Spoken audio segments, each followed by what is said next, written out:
Good afternoon. My name's Andy Marlow, and I'm one of the directors at the Australian Passive House Association, as well as being director of both Envirotecture and Passive House Design and Construct. Today, I'm going to talk about Sydney's first certified passive house. Firstly, a brief introduction. Envirotecture has been around for just over 20 years now.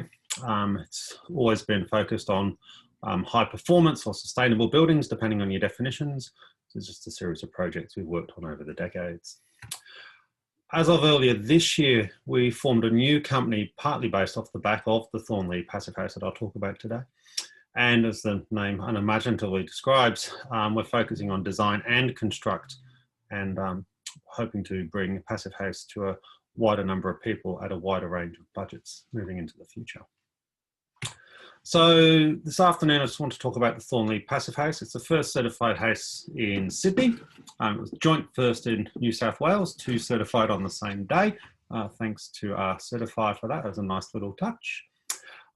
So this is in Thornley. So this is in the northwestern suburbs of Sydney. So it's not particularly coastal, but it's not particularly inland either.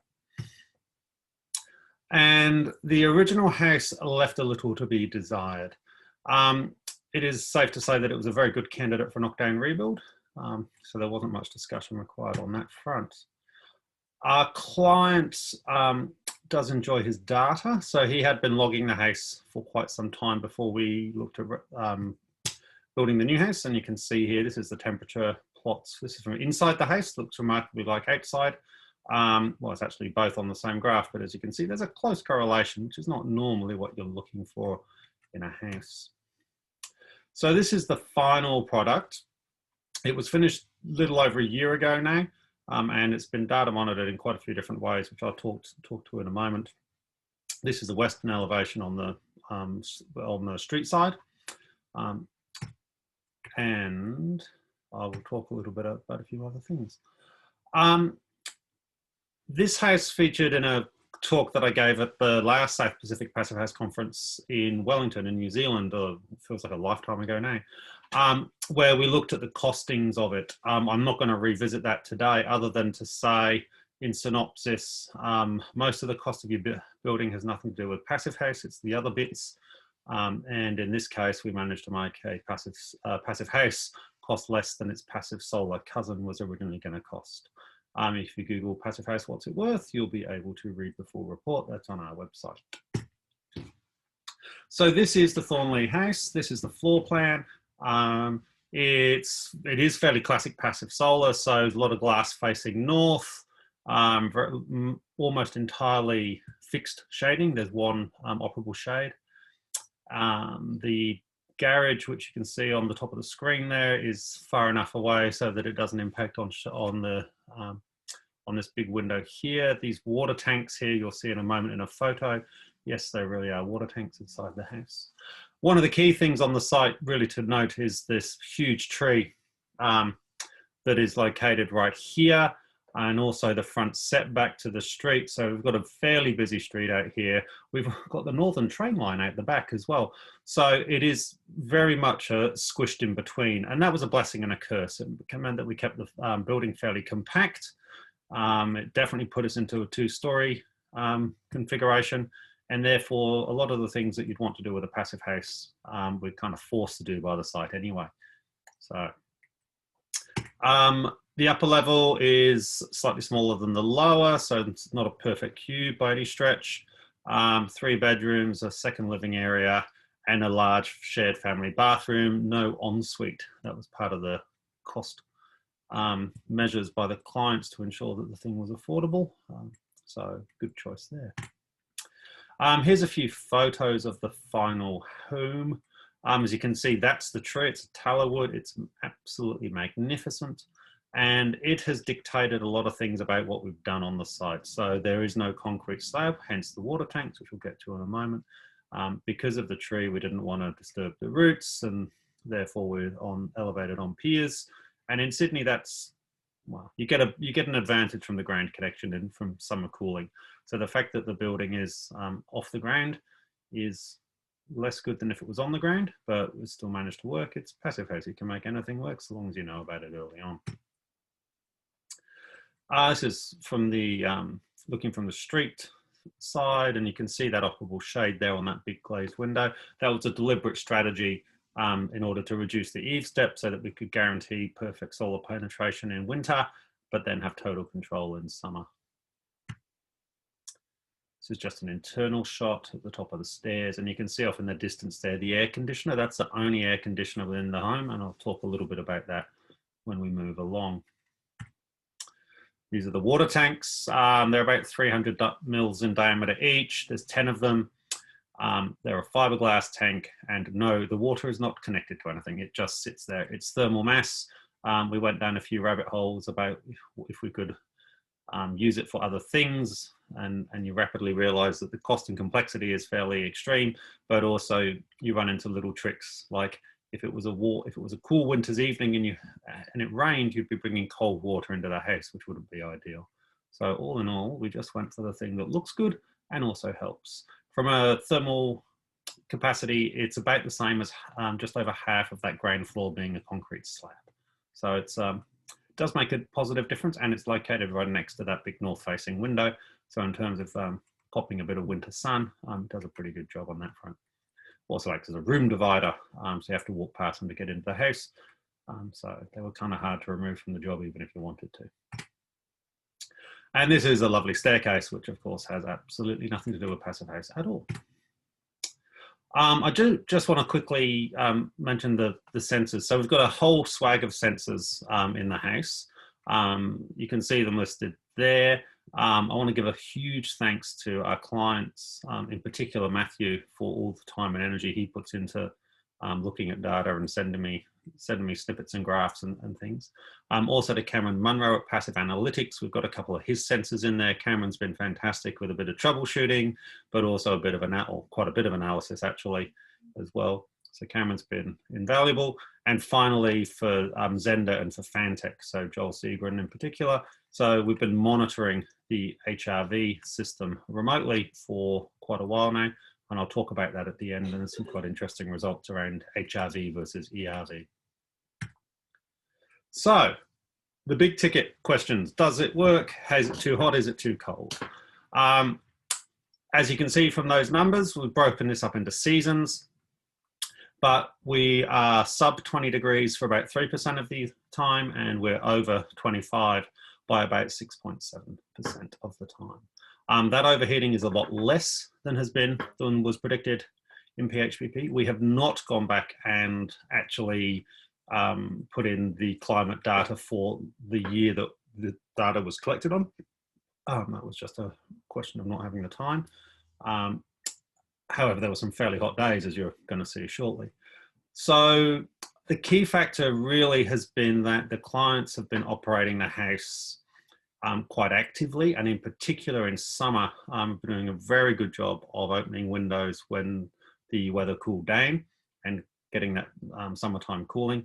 And due to the size of the openings when they're turned as opposed to tilted, which is what was modeled for safety reasons, basically, as soon as you turn those big windows and the breeze picks up, you get a phenomenal amount of air change, which is much greater than the PHPP was accounting for. So it might be always good to have that conservative nature in the modeling, but it's shown a big decrease in that overheating. In terms of winter, they have been using the air conditioner a little bit, and we'll see some graphs where you can see that pop through. But really, they've been letting the passive solar elements work pretty well. And as you can see from the graphs, while they've gone sub 20 degrees a few times, they've never gone very far below. And the client's comments are basically that the house is extremely comfortable, and at no point have they actually felt too cold or really too hot. So I think if anything, it's demonstrating that the 20 to 25 degrees is a useful benchmark for everyone to be using, but does not actually correlate to any particular human. So this is looking at the winter graphics, the winter temperatures, and what you can see. So we've got the outdoor temperature at the bottom doing its big oscillations, and then we've got an upstairs and a downstairs sensor. Muffrage is the room upstairs, that second living space, and then the kitchen downstairs. And what you can generally see is a fairly consistent relationship from upstairs to downstairs, which is what you'd expect.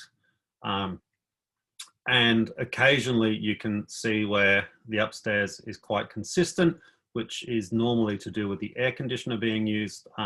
The sensor upstairs is deliberately placed fairly close to the air conditioner, so you can normally see a jump or a plateau, as it may be, when the air conditioner is getting turned on up there. The interesting thing with the downstairs is that you start to see how it's reacting to partly to external temperature, but really reacting to solar. And Matthew has commented that basically in the winter, the passive solar really kicks in. So you can feel the difference on the non-sunny days when it doesn't heat up because the passive solar isn't doing its thing. This is one of the spots where you can see this leap where the air conditioner is getting kicked in, because you can see that temperature leap on the upper level there. And this is where we're seeing the passive solar on the downstairs. So you're getting these bigger fluctuations downstairs as we're getting more solar gains. And that's because there's more glazing downstairs. And also it's obviously dropping cooler over the nighttime periods as well. So there's a few factors there. But really it's just demonstrating that passive solar is still incredibly helpful, even in a certified passive house. You wouldn't want to give these freebies away unless you really, really had to. So let's take a look at some of the summer temperatures. To state the bleeding obvious, it was really hot. This is a period of time, this was over Christmas, and actually my partner and I had the pleasure of staying for a few weeks while the clients were overseas, back when people could go on overseas holidays. And you can see here that we've got temperatures peaking well into the 40s, and this is a sensor in the shade, so it was really darn hot. So yeah, it was pretty warm, and you can see the stability of the house relative to the massive peaks and troughs that were going on outside. You'll also see that the upstairs, downstairs temperatures often change and swap, and that's primarily due to the air conditioner, so and the sensor location in particular. So you're seeing really the benefit of the air conditioner kicking in more than the upstairs actually being cooler of its own nature at that point. So now, when I was asked if I wanted to stay at the house, it was phrased in terms of, would you like to come and play with your house, which is of course not the case at all. But I did. And one of the things that did deliberately on some of the warmer days, obviously knowing it was going to be warm, was tinker with how to run the air conditioner. So you can see that on this particular moment, these days are sort of similar, across these lines here. And this is a day where we ran the air conditioner fairly hard early in the day. And back here, the day started at a similar temperature, but it kicked out, and the daytime tops were similar. Actually, this one's slightly warmer. But what you see is that your daytime temperature peaks higher than it does over here. Now, the distance is obviously similar, but this was much hotter. But really what it's showing is about the benefits of running the air conditioner early, but also of, and we think it was at another point in time, where you basically just run it at a low level all day long. In some ways it seems really obvious, but it turns out that's not how everybody operates buildings. A lot of people wait for the building to get hot and then think about turning the air conditioner on. What we're really seeing is that the house is fairly slow to both heat up and to cool down. And obviously in the absence of cool outdoor air, which on this day was completely non-existent for quite some time, we really need to be sort of, not predicting, but responding to the likely conditions later in that day. So that sort of more low-level consistent input of coolth is going to be much more beneficial than the sudden blast at the end of the day. So,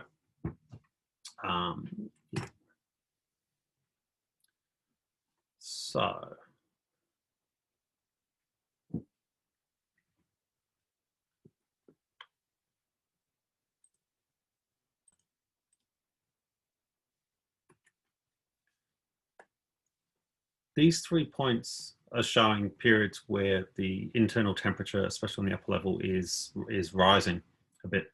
And what it's really picking up is one of a few things. It's where the air conditioner's getting turned off, i.e. the coolth is being switched off, or in the evenings when the windows are being closed, which is often to do with going to bed and wanting to shut the windows because of the train noise out the back. So the upper level cops a bit of train noise if you leave the windows open. So you're just seeing how the building responds to those changes, and in particular I guess the penalty you pay when you close those windows initially, and then it all obviously stabilizes out. This was towards the end of the time that I spent in the house, and it just happened to be that there was a few days, you can see from these lines, where temperatures were vaguely similar. And what you notice is you get similar lows, and then you notice here that this peak, or this trough here in the morning is not as low as it was previously over here. And yeah, the temperatures outside were slightly different, but it seems to be indicating that it's the lack of benefit of opening doors and windows over in the evening and into the nighttime.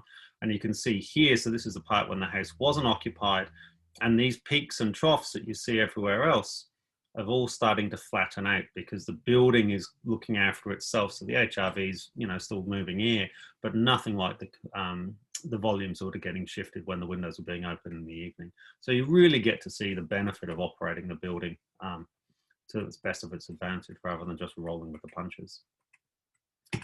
This is a great looking graph, and big thanks to Matthew for producing it.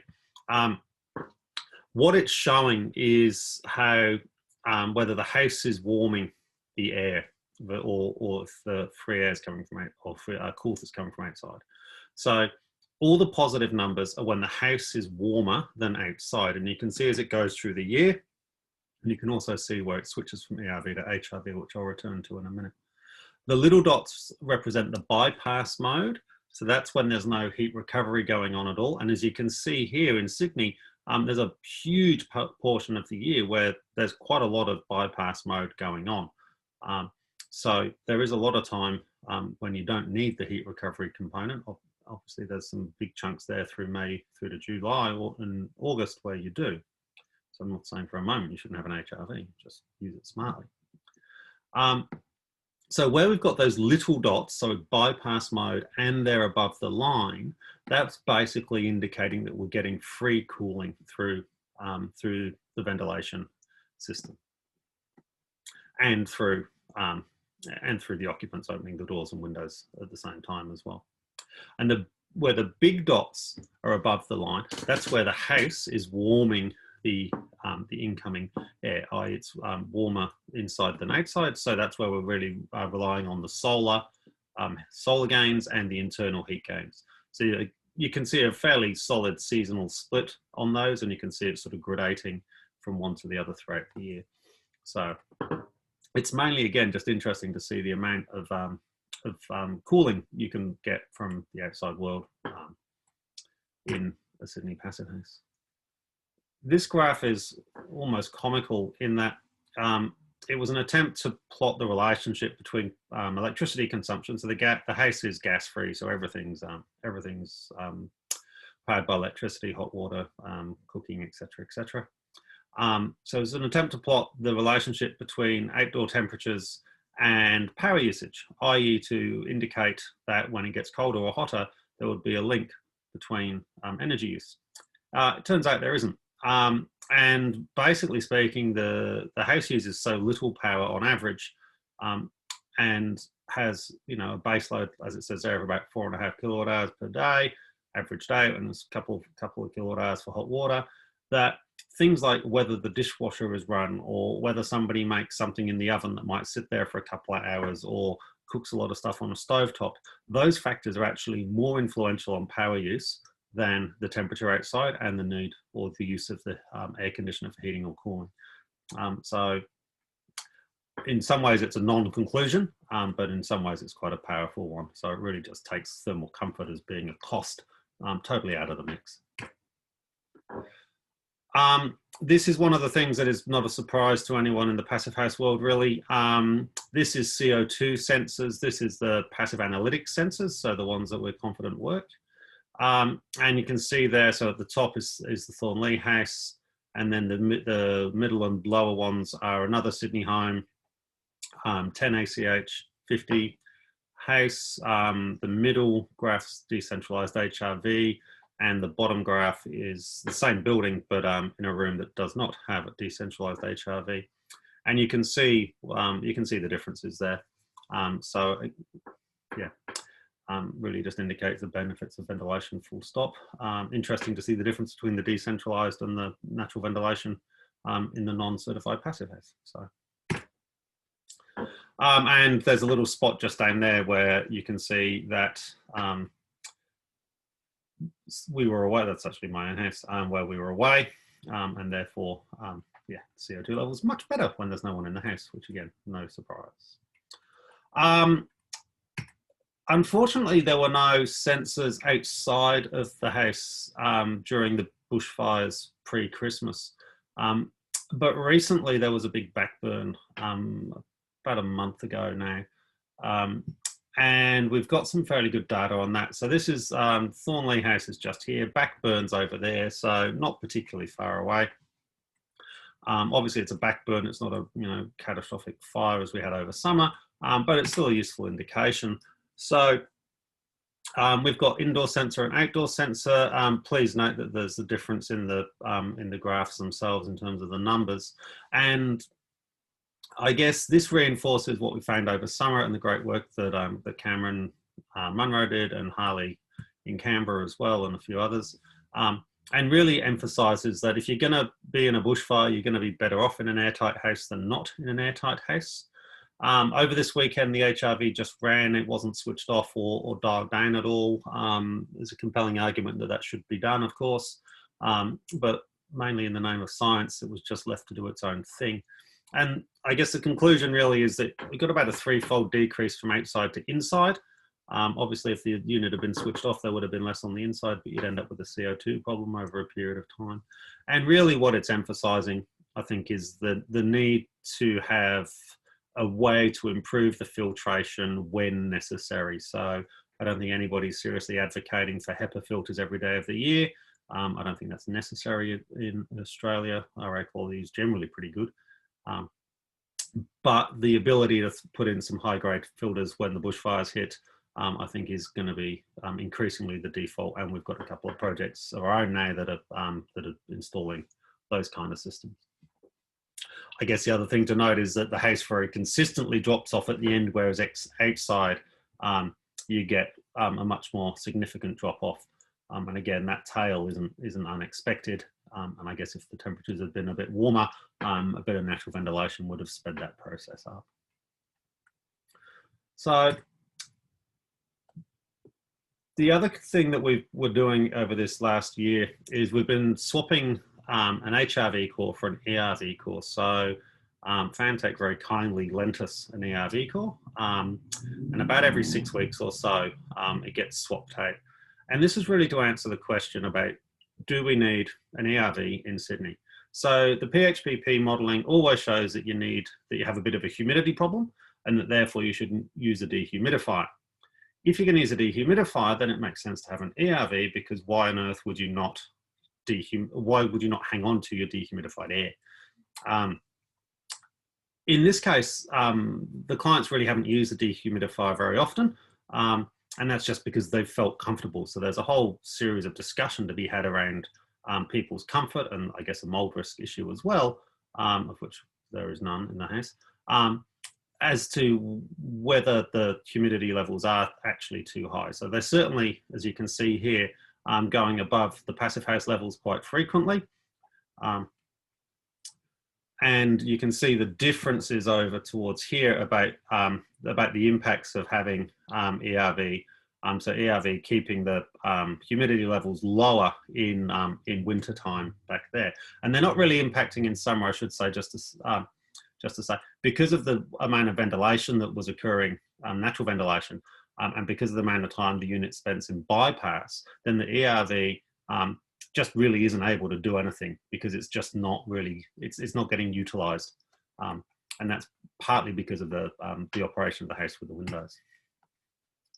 So this is the relative humidity graph. So the previous one, just flicking back, this is absolute humidity.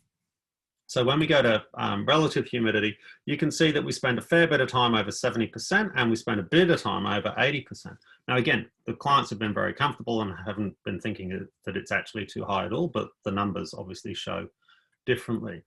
So Cameron very kindly put together these bits of data for us. And I guess the interesting part of the debate is comfort and what is comfortable. So this is with a 60% relative humidity comfort band. And at this point, the house is only theoretically comfortable for 44% of the time. If you lift that to 70%, then you're up to 86% within the comfort band.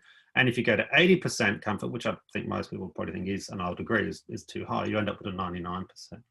So I think what's really important is that sort of, understanding where people's comfort levels are. And for some people, 80% is fine. For most people, it might be 70%. And in Sydney in particular, it's really, in my view, about what you're used to on the age side. So these are the plots. This is back to the same three plots as for the CO2. So Thornley, the house, decentralized room, and the natural ventilation room. And I guess the key thing to note, and this is outside on the left, the key thing to note in nearly all cases is that the Thornley one, so this second one each time, is lower than outside. And I've come to the conclusion that really Sydney can get a bit humid, and there are days when it is just a bit yuck and a bit too sticky and clammy for most people. But because inside is better than all the other houses and everybody's previous expectation, that the comfort, even though it's higher than passive house levels, say should be comfortable, or at least what the modelling is suggesting, I believe that it's the fact that it's relatively less humid compared to everything else that's actually delivering on the comfort. So, conclusions. There's a typo. Heating and cooling is not the dominant influence on energies. The benefits of passive solar can definitely be seen. Bushfire events, definitely better in a passive house than not. Occupant behaviour is a huge impact. And the MVHR is not effective at distributing heat and cool. We're seeing that through the data when you see the upstairs and the downstairs with different temperatures, and they're not equalising out. And that is no surprise. But many people, especially on first projects, are working on the assumption the HRV will balance a few things out. Turns out that that is not the case. So yeah, please listen to your HRV supplier when they mention these things. Lessons for me personally, better air conditioning distribution. In hindsight, we should have put a second head downstairs, and all of our projects now, where they're 2 stories, we're putting in 1 up and 1 down, just for better control. No more capacity, just more control. Always focus on cooling. It's really easy to keep these buildings warm. It's much harder to keep them cool. And I say that would apply even for a project we have in Tasmania. I'm much more focused on keeping them cool than warm. And stating the bleeding obvious, passive house works. It's a great, comfortable building. The client's absolutely deliriously happy with it. So onwards and upwards. Thanks for listening, and hope to see you all in the flesh at some point soon. So over to whomever is next. Thank you very much indeed. Have a great afternoon, and thanks for supporting ASA.